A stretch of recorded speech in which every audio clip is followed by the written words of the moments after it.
Hey, what's up people? Phil Harris here. Wanted to make a video today showing you how me and my missus, Emily, the old ball and chain, how we go about constructing our DJ sets specifically for YouTube, okay? This is a really interesting topic, something I've been discussing quite a lot on my Instagram account. If you don't follow me, go and follow me now, at Phil Harris Music. I've been talking a lot about the difference between DJing live and DJing on YouTube. They're very, very different things, right? And I'm going to be discussing that and showing you how exactly we go about our process and why we do the things we do in our DJ sets. So this is going to be really cool. It's going to be an amazing little insight for you. Let's do it.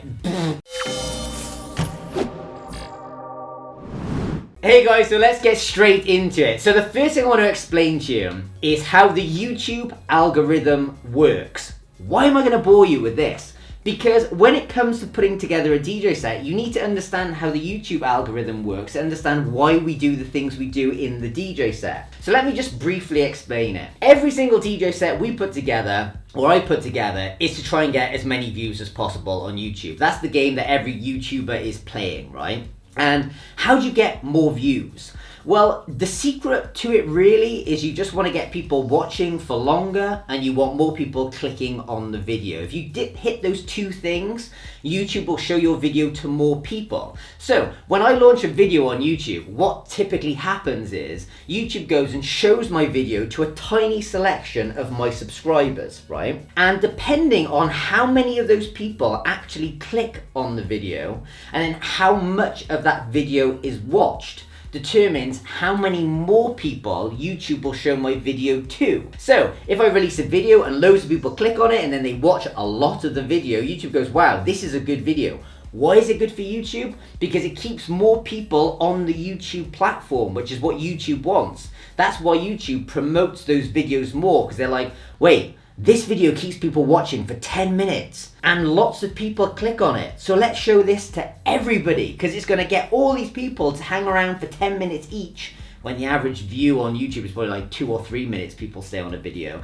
You can begin to understand that's what YouTube wants. They want people to stay on YouTube. So they want people clicking and watching for a long time. If you're going to put a bit of content out there, you've got to do things that catch people's attention, keep people's attention. So I've done loads of tests over the last couple of years, and I noticed like I could put out a normal DJ set, right, where I play one song, gonna let it play, and then play another song over here.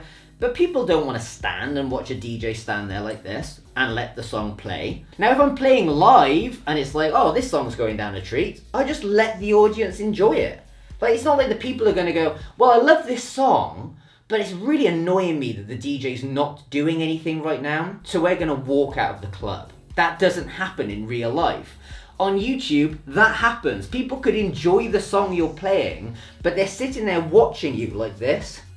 And if you're not doing something interesting enough, they're gone. They're gone. See you later. Your YouTube algorithm goes down the drain. So, very long way of saying you've got to be very entertaining, very engaging. So here are the rules I follow when it comes to constructing our DJ sets. Number 1, something has to be happening every 5 to 10 seconds. This isn't real DJ, this is YouTube DJ. And you're gonna notice this, because you're gonna go and watch some of my other DJ sets with them now, and you're gonna go, whoa, something really is happening every 5 to 10 seconds. Now, here's also how it works, because there's obviously some real DJing going on here. Well, most of it is real DJing, it's just a lot quicker.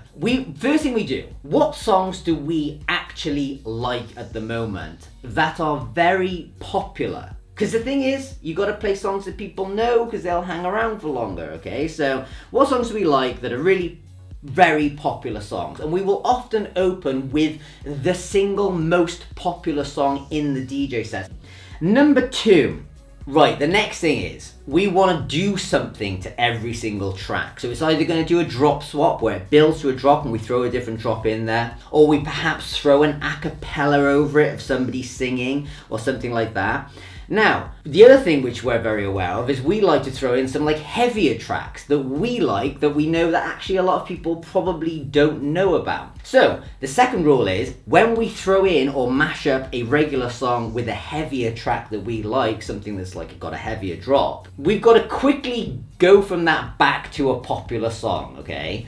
And if we have a song that's got a heavy drop that goes on for a bit too long, we got to throw something on top of it, like a popular a cappella. I'm going to give you some examples of this in a second. If we're going to do a heavy song, can that heavy song already be a remix of a track that people already know? So like another example of this is one of the tracks that we threw in is Sexy Back, which is the Justin Timberlake song, right? But the interesting thing about it is this is a remix of Sexy Back. So it's like people know it, but it's also a heavy thing and it fits together like that.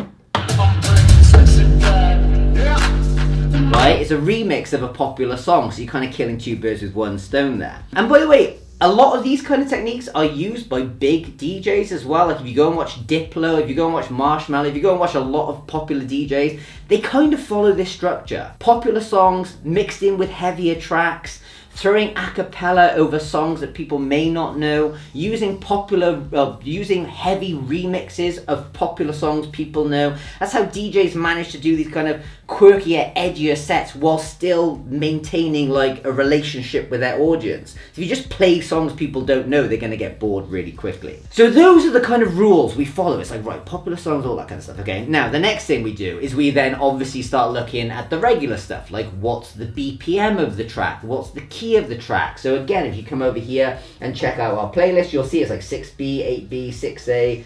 They're all in the same kind of zone, key and BPM wise. So it's all like 127, 128, 124. These can all be manipulated to the same kind of speed. So that's something that's heavily going on as well, key and BPM. And the other thing that's really important as well is there's loads of times where we go and get a song that's the same BPM and the same key, and we put them together and it's like, just doesn't work.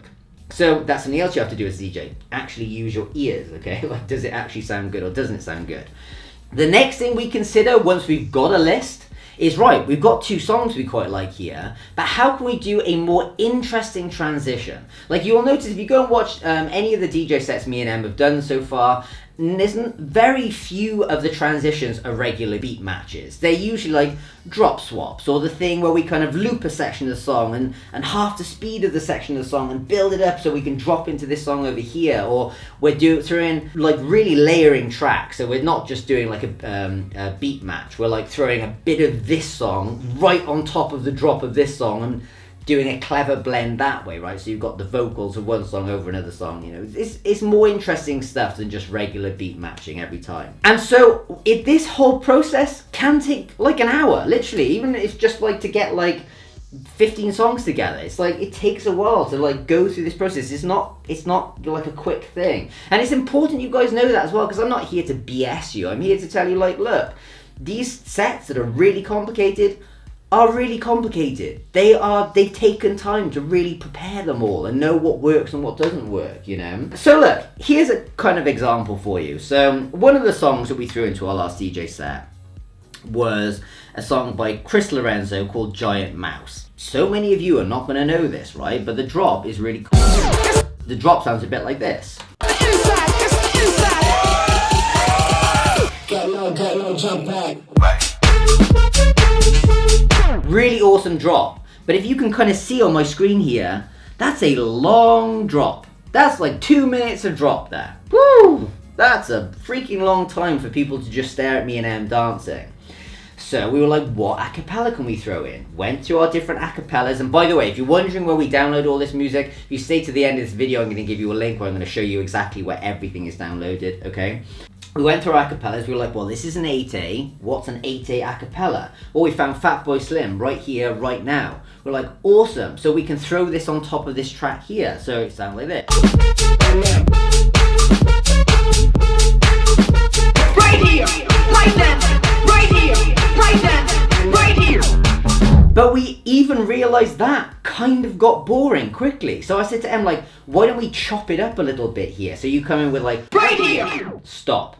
Right then, right, stop, right? And then if you watch as well, I'll leave a link to it below, you'll see that Em even does like some additional stuff. So this is essentially what Em did over the top of this. Just chopped up this a cappella beforehand and did a slightly more unusual rhythm to it, okay? So I'll show you.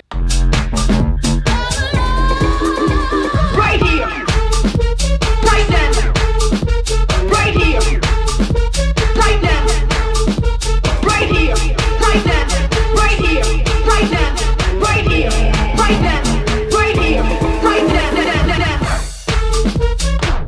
It's just more interesting to see that going on than it is to just press play and let the two play on top of each other.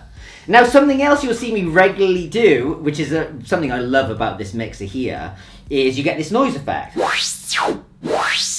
So I will regularly throw this white noise effect on builds, in drops, stuff like that. And the way I do it is you obviously don't just add the white noise, that's boring. I add a bit of a rhythm in, so I'll put this crossfader here over to A, and I'll just tap in a rhythm. Now, if you're ever watching me do this, you're like, wait, how did he actually get good at that? It's just tons of practice. And I actually got most of these skills I do with the crossfader from learning how to scratch. So if any of you guys are interested, go to beginnerscratchlessons.com. I'll also leave a link to that below and you can learn all these techniques that way. But this is a quick example of the kind of thing I do to also fill a bit of time so people are watching me do stuff.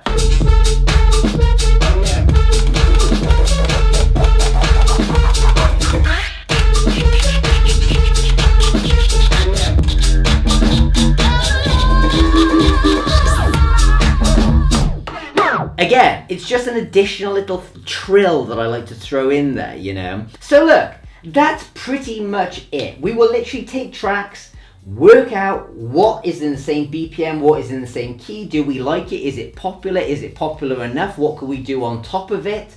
And that's pretty much the process we are going through with every single track and every single transition. But there we go. Hopefully you learned something from this. Hopefully you're not too deflated by me telling you that everything's kind of pre-planned. But that's what I always say to people on my DJ courses is DJing, good DJing is all about good preparation, whether you're live or playing on YouTube. And how technical the DJ set you want it to be, the more preparation it needs. If you guys are interested in getting better at DJing, I have full courses on my website at beginnerdjlessons.com. I will also leave a link to that below. And if you are wondering, Phil, where the heck do you get all your tracks from? Click this link right here and I'm going to take you through to a video where I show you where I get all my music from, where all DJs get all their music from. See you guys in the next video. Ciao!